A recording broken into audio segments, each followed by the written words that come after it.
Assalamualaikum warahmatullahi wabarakatuh. Halo teman-teman, kembali lagi sama aku Mila Amelia dengan NIM 2184209.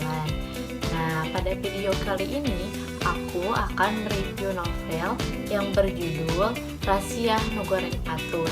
Nah, novel yang satu ini merupakan karya Sukriya dan Johana. Nah, pada kali ini aku mereview tentang novel Sunda. Nah, dalam novel ini menceritakan tentang seorang laki-laki yang bernama Karnadi. Nah, Karnadi ini digambarkan dengan sosok yang miskin dan mempunyai rupa yang buruk rupa. Nah, Karnadi ini mempunyai pekerjaan yaitu sebagai pencari katak, yang dimana ia mencari katak dengan sahabatnya yang bernama Marjum. Nah, hasil dari katak-katak atau hasil dari penangkapan katak-katak tersebut, ia dan Marjum menjualnya kepada orang-orang Cina yang berada di kota. Karnadi yang hidupnya melarat dan buruk rupa tersebut ternyata sudah memiliki istri dan 3 orang anak.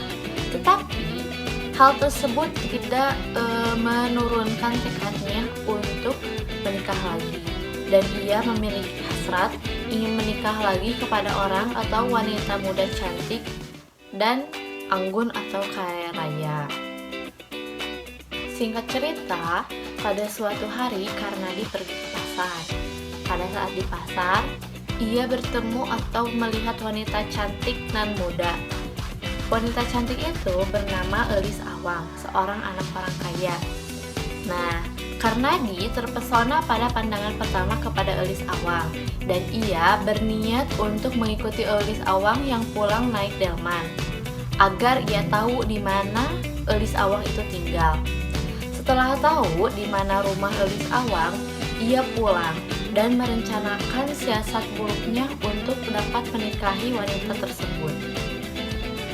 Setelah merencanakan siasat buruknya untuk menikahi wanita cantik itu, Karnadi menyuruh sahabatnya Marjum untuk meminjam pakaian lengkap kepada Raden Sutama.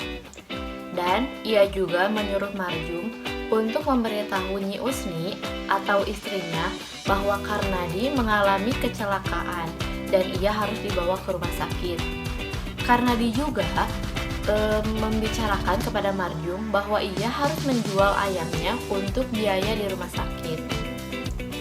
Karena ditahu bahwa istrinya tidak akan berani menghampiri ke rumah sakit, karena ia tahu bahwa istrinya takut akan bertemu dengan tuannya. Dengan bekal uang hasil penjualan ayam dan pakaian lengkap yang dipinjam dari Raden Sutama, Karnadi datang ke rumah Elis Awang dan berniat melawan Elis Awang.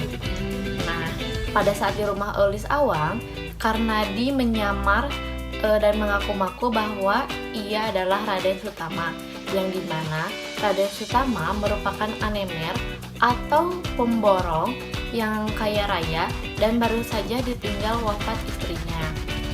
Nah, Masura, ayah Elis Awang, percaya begitu saja dengan bualan Karnadi karena tampang Karnadi yang sangat meyakinkan. Tanpa berpikir panjang, Masura, ayah Elis Awang, menerima begitu saja lamaran Karnadi.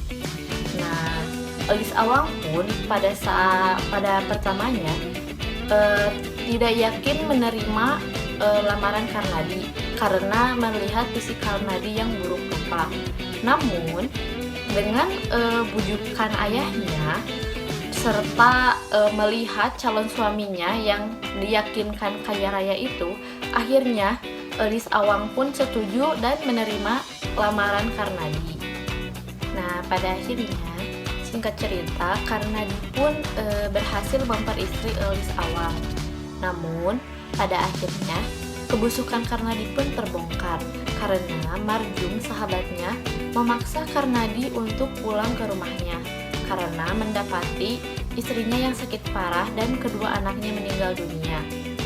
Mengetahui hal itu, Elis Awang pun merasa marah dan malu karena mendapati bahwa suaminya yang ia nikahi tersebut tidak lain dan tidak lebih merupakan orang yang melarat dan bukan merupakan Raden Sutama yang kaya raya. Nah, pada akhirnya setelah pisah Eulis Awang dan Karnadi pun, Karnadi pada akhirnya mati bunuh diri di Sungai Citarum. Nah, mungkin hanya segitu yang dapat saya sampaikan. Kurang dan lebihnya mohon maaf. Semoga minggu depan bisa dilanjut lagi dengan review novel-novel yang lainnya. Terima kasih kepada teman-teman yang sudah menonton.